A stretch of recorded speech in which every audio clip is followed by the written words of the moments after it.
আপনি কি নাটক থেকে আসছেন? জি।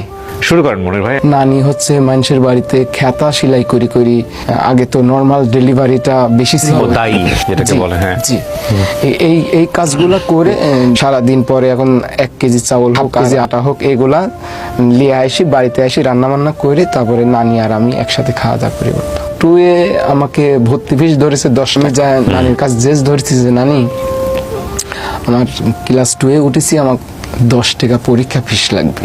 কোনো এখন কষ্ট পাই এত রাগ নাকি না সারাদিন পরিশ্রম করেছে অতটা বুঝি সারি নেই। পরে আচ্ছা তাকে আমাকে মাইল নানির বাড়ির মাত্র 10 ধাপ দিলেই একটা গৃহস্থ বাড়ি, গৃহস্থর মা আমাকে ওই মারা দেখে কোলে পিঠে কইলি চলে আসলাম। যে কথা বলে আমাকে নানির কাছ থেকে নিয়ে আসলো সেই কথার সাথে আর মিল পড়লো না, আমাকে লেখাপড়া শেখালো না। আগে তো গৃহস্থ বাড়ি পড়ায় 30টা 20টা 25টা করে গরু থাকতো, এই গরুগুলা আমার সম্পূর্ণ দায়িত্ব। বছরে মনির 2টা প্যান্ট পাবে, হাফ প্যান্ট, 2টি গেঞ্জি পাবে, আর 1 জোড়া স্যান্ডেল পাবে, একটা গামছা পাবে, খাওয়া দাওয়া ফ্রি, কোনো টাকা পয়সা না। এখন নানিও ভাবি চিন্তে দেখলি যে আসলে তো আমার একটু জুলুমি হয়ে গেছে।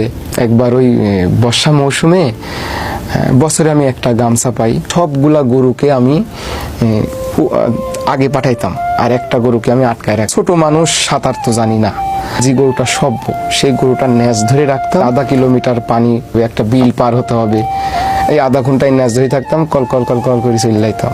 তো একবার গরুর ন্যাজ ধরেই যাচ্ছি, পরে গামছাটা আমার গিটটা থেকে হারিয়ে গেছে। পরে ওই 1 বছর আমি আর ওই গামছা পাইলাম না। ফজরের নামাজের পর আমাকে গরুগুলা সব খুলে দেয়। সকালবেলা ভোরে পান্তা ভাত খায়া ওই 4 দুপুরকার জন্য 4 মুড়ি আর একটা আম হোক আর 2টা কাঁচা মরিচ হোক, এগুলো আমাকে বানিয়ে দিত, আমি যাই খাইতাম। পানি যখন খাওয়া লাগতো ওই যে কাকড়ার গাড়ির ভিতরে সোলা দিয়ে সুযোগ দিলে পানি উঠে আসতো। আর বিল পার হয়ে গেলে তো ওই সারাদিন পর ছাড়া হয় না আসা, ওই মাগরিবের আজান কখনো 7টা 8টা বাজে যায়, এইভাবে আর কি আমি সারাদিন গরুর সাথে।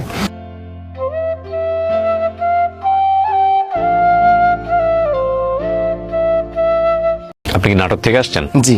শুরু করেন মনির ভাই। নানি হচ্ছে মানুষের বাড়িতে খেতা সেলাই করি করি, আগে তো নরমাল ডেলিভারিটা বেশি ছিল, তাই যেটাকে বলে। হ্যাঁ জি। এই কাজগুলা করে সারা দিন পরে এখন 1 কেজি চাউল হোক, কেজি আটা হোক, এগুলা লিয়ে আসি, বাড়িতে আসি, রান্না বান্না করে তারপরে নানি আর আমি একসাথে খাওয়া দাওয়া করি। 2-এ আমাকে ভর্তি ফিস ধরেছে 10 মিনিট যায়, নানির কাছে জেস ধরেছি যে নানি আমার ক্লাস 2-এ উঠেছি, আমার 10 টাকা পরীক্ষা ফিস লাগবে। কোনো এখন কষ্ট পাই এত রাগ নাকি না সারাদিন পরিশ্রম করেছে অতটা বুঝি সারি নেই। পরে আচ্ছা তাকে আমাকে মাইল নানির বাড়ির মাত্র